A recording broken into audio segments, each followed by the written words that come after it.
Oi, e aí, tudo bem? Obrigado por ter dado play. Nesta aula vamos falar das características básicas, a famosa natureza da Bíblia. Vamos passo a passo. Para isso vou convidar outra vez o nosso irmão Stanley Orton. Sobre a natureza da Bíblia, é importante dizer que ela possui duas. Uma fala da sua origem e a outra da sua capacidade. A parte que fala da sua origem, a gente chama de inspiração. Ela explica a origem do texto bíblico. É aqui que boa parte dos irmãos fazem uma confusão. Por isso, assista ao vídeo e, se não entender, volte de novo, até entender o conceito perfeitamente. Ok?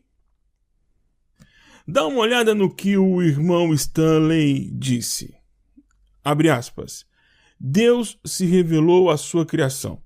A inspiração diz respeito ao registro ou à escrita dessa revelação divina.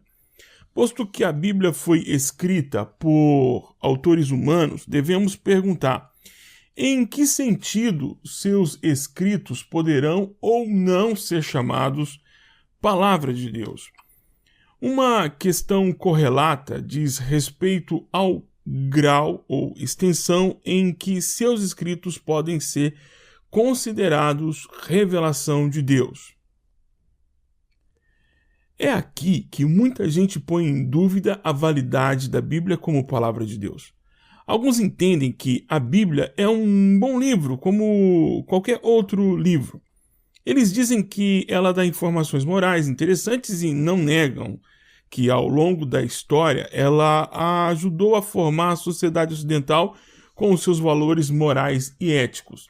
Também não escondem que o mau uso dela, diga-se de passagem, ela serviu para legitimar governos, políticas segregacionistas e assassinatos e violência.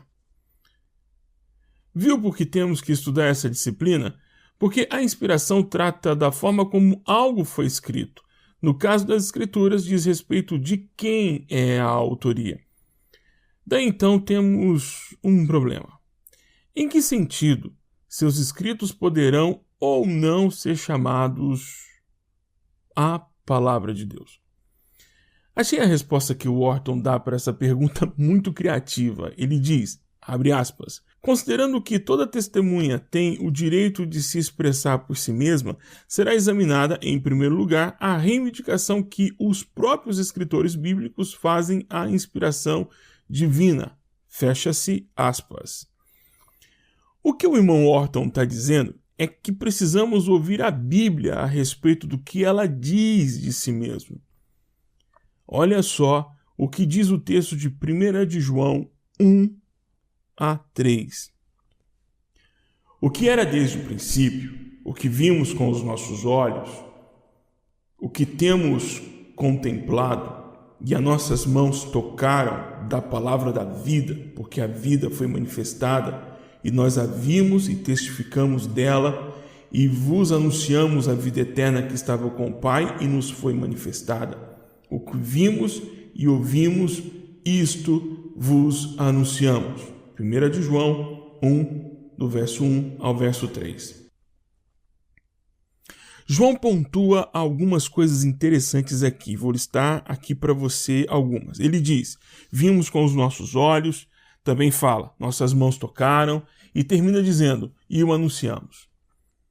O que ele viu? O que João viu? O que João tocou? E o que João anuncia? A resposta é, aquilo que é desde o princípio, a palavra da vida que estava com o Pai e foi manifestada. É disto que ele fala. O testemunho de João é daquilo que ele viu e sentiu. Foi uma experiência pessoal manifestada por Deus e registrada por João. Quem decidiu se mostrar, revelar-se, foi o próprio Senhor. Claro que não vamos esgotar tudo sobre o tema aqui nesta aula, mas se você quiser saber mais, na plataforma Tem um texto completo do Orton sobre esse tema para você baixar e ler com bastante calma. Mas ainda resta falar de como a inspiração aconteceu. Daí, mais uma vez, o irmão Stanley dá uma mãozinha aqui na aula. Abre aspas para ele. À medida que os autores humanos da Bíblia a compunham, o próprio Deus dava mostras inequívocas de achar-se envolvido neste processo de comunicação. E posto que na maioria dos casos a Bíblia não revela a forma da sua inspiração, várias teorias têm surgido a respeito. E existem 5 opiniões que precisam ser consideradas. Ele diz: a primeira a inspiração é meramente uma perspicácia natural nos assuntos espirituais. A segunda teoria diz que a inspiração seria uma intensificação ou exaltação divina das percepções religiosas que todos os cristãos têm em comum. Uma terceira seria a inspiração é a orientação especial do Espírito Santo dada aos escritores bíblicos para garantir toda a mensagem divina. A outra, a quarta, diz: a inspiração é a combinação entre a expressão natural dos escritores e a iniciação e orientação especiais dos seus escritos concedidos pelo Espírito Santo. E a quinta, a inspiração é a superintendência infalível da reprodução mecânica das palavras divinas à medida que o Espírito Santo as ditava aos autores. Em todas elas, há, segundo Orton, uma pitada de coerência. Mas temos que eleger algumas. Temos que eleger, aliás, uma. E com qual fechamos? Fechamos com a número 4. A inspiração é a combinação entre a expressão natural dos escritores e a iniciação e orientação especiais dos seus escritos concedidos pelo Espírito Santo. A Bíblia é a palavra de Deus porque quem as escreveu foram os homens, mas a palavra é de Deus. Essa aula foi curtinha, né? Foi rapidinha essa aula. Espero que você tenha gostado. Então é isso aí. Aqui nós concluímos a nossa parte teórica. Pode soltar foguetes. Não solta foguetes não. Os cachorrinhos não merecem que você solte fogos. Só bate palma aí. Nos vemos na próxima aula. Vamos então aos objetivos desta aula. Eu vou falar sobre o quê? Sobre a doutrina da Bíblia, mais conhecida no grupo do WhatsApp da teologia como bibliologia. Vou falar por que é importante, também vou falar como Deus se revelou e, por último, qual a natureza da Bíblia. Beleza? Beleza. Por que é importante saber sobre a doutrina da Bíblia? Imagine o seguinte diálogo. Oi, tudo bem? Me diz aí, você é evangélico? Sim. E você? Ah, não consigo imaginar viver segundo um livro escrito por homens que diz que tudo o que é bom é pecado. Viu esse diálogo aí? Viu a minha imitação também? Pois é, eu tive muitos diálogos assim na minha vida. Desde o ensino fundamental, quando eu me converti, ouço gente dizendo que é impossível crer num livro que foi escrito por homens e que crentes dizem que foi Deus quem escreveu. E a coisa não parou quando fiz o meu mestrado em Ciências da Religião. Lá, os professores e alguns colegas achavam que a Bíblia era um livro lindo, cheio de mitos fundantes e com tantas coisas belas, e que era apenas mais um livro lindo com suas histórias, contos e alegorias. E também um monte de coisas que eram legais, mas eram só histórias com um fundo moral. Nada mais equivocado do que este pensamento. Nós, os protestantes, pensamos que a Bíblia é o livro que nos fornece a base para a nossa fé e é o guia para as nossas vidas. O guia para as nossas vidas práticas, porque a vida acontece na prática. Por exemplo, um dos catecismos mais importantes do protestantismo, o Catecismo de Westminster, diz: sob o nome de Escritura Sagrada ou Palavra de Deus escrita, incluem-se agora todos os livros do Velho e do Novo Testamento, todos dados por inspiração de Deus para serem a regra de fé e de prática. Há muita informação nessa citação. Ela fala que a Bíblia é o nosso livro e todos os livros que estão lá são dados por inspiração de Deus para serem a regra de fé e de prática. Vamos lá, é importante saber bem sobre isso. A Bíblia é o nosso livro sagrado que nos dá as regras para a fé e para a prática. Primeiro, a Bíblia é o nosso livro base para a nossa fé. Fé aqui possui dois sentidos. Um que lemos em Hebreus 11, 1, que diz: ora, a fé é a certeza daquilo que esperamos e a prova das coisas que não vemos. Que tem um sentido de dizer coisas a respeito do que você decide crer, confiar. Essa fé aí é a que te dá elementos para acreditar que Deus existe, que a salvação é algo real, que o céu é uma promessa e que te faz levantar de manhã para conversar com a Trindade. Esse é um dos dois tipos de fé. O outro tipo de fé tem a ver com isso aqui que Pedro está falando. Antes, santifiquem Cristo como Senhor no coração. Estejam sempre preparados para responder a qualquer que lhes pedir a razão da esperança que está em vocês. 1 de Pedro 3,15. O outro tipo de fé, esse tipo de fé que a gente está falando aqui agora, é um conjunto doutrinário que temos, ou, em outras palavras, a razão da esperança que há em nós, conforme Pedro fala. Quando o irmão Pedro pede aos irmãos que mantenham sempre preparados, ele está falando de conhecimento e também de atenção. Para qual fim? Para responder a qualquer pessoa que lhes pedir a razão, motivo, intenção da nossa esperança, aqui, fé, que está em nós. Isto tem a ver muito com aquela pergunta: por que você não trai a sua esposa ou esposo? Ninguém está vendo, ninguém vai te julgar, o importante é ser feliz. Aí é hora de dizer que, segundo a nossa fé, ou o conjunto de doutrinas que temos, Deus proíbe o adultério.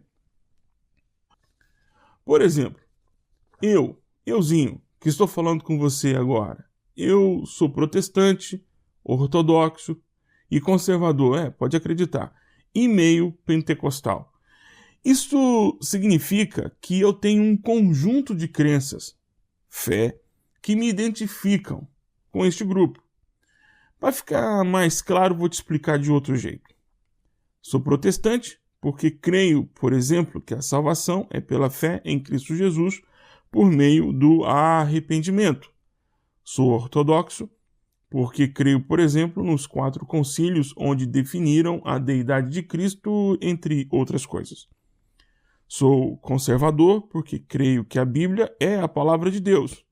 E meio pentecostal porque me identifico mais com esse grupo do que com os tradicionais. Por exemplo, sou um tipo de Hannah Montana que vive no melhor dos dois mundos. Se você entendeu a referência, bate palmas. A Bíblia também é o nosso livro que determina o que devemos fazer e como fazer. É o nosso livro que diz como devemos fazer as coisas. A Bíblia é um livro que orienta a vida prática. Não é um manual moral apenas, mas também um manual para a vida prática. Quando ela diz, faça o bem, ela não está sugerindo que fazer o bem é algo legal, que você deveria pensar em fazer isso. Não, absolutamente não. Ela é um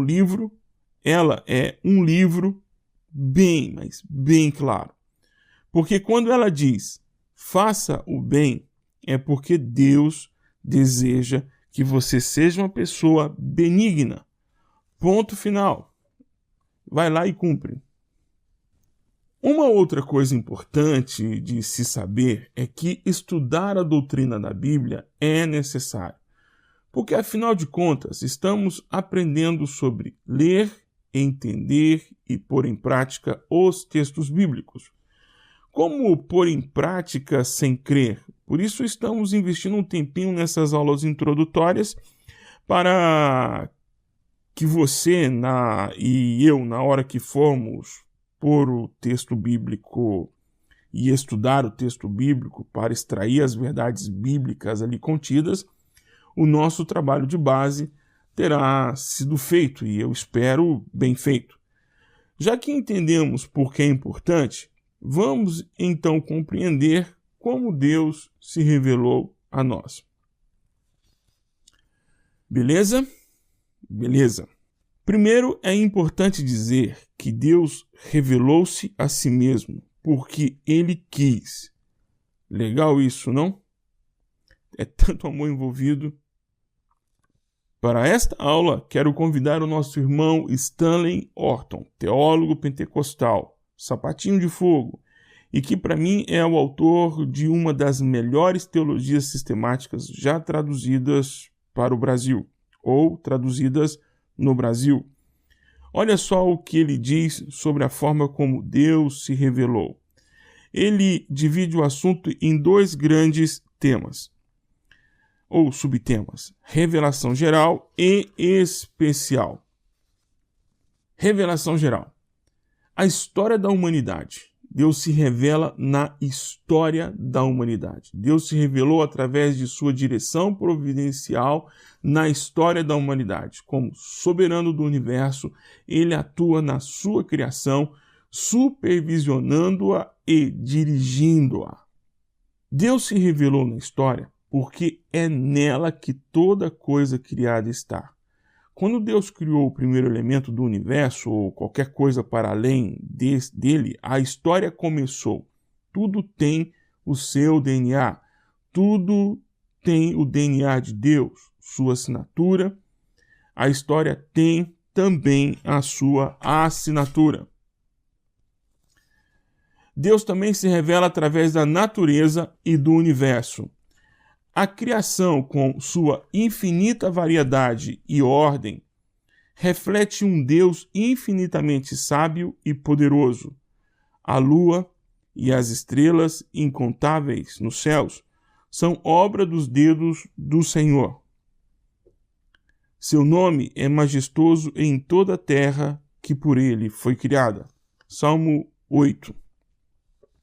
O Salmo 19 fornece informações importantes a respeito da revelação geral na natureza. Os céus manifestam a glória de Deus e o firmamento anuncia a obra de suas mãos. Um dia faz declaração a outro dia e uma noite mostra sabedoria a outra noite. Sem linguagem, sem fala, ouvem-se as suas vozes em toda a extensão da terra e as suas palavras até o fim do mundo. Lemos o Salmo 19, do verso 1 ao verso 4. A revelação geral também inclui a autorrevelação de Deus através da natureza humana. A humanidade foi criada à imagem de Deus. Lá em Gênesis 1, 26 e 27 você lê isso. Mas a queda levou ao rompimento da comunhão entre Deus e o homem. Não obstante, o pecado não conseguiu extinguir, finalizar ou acabar de uma vez por todas com a imagem divina nos seres humanos. Vamos ao nosso resumão até agora. Vimos que a Bíblia tem uma doutrina que a rege, que um dos temas dessa doutrina é a doutrina da revelação divina da Escritura e que ela pode ser dividida em geral e especial. Até aqui, a gente viu sobre a geral. Essa revelação fala de como Deus revelou-se por meio da história, da natureza e da humanidade. Seguimos em frente, vamos em frente. Nós vimos que a revelação se dá em dois meios, pelo menos na visão do irmão Orton. Se é para pôr a culpa em alguém, vamos pôr a culpa nele, né? Um meio é de forma geral. Acabamos de ver isso agora aí no nosso resumão. Outro meio é de forma especial, que é vista em várias formas. Segundo Orton, em 5, mas aí eu reduzi para 4, no mínimo.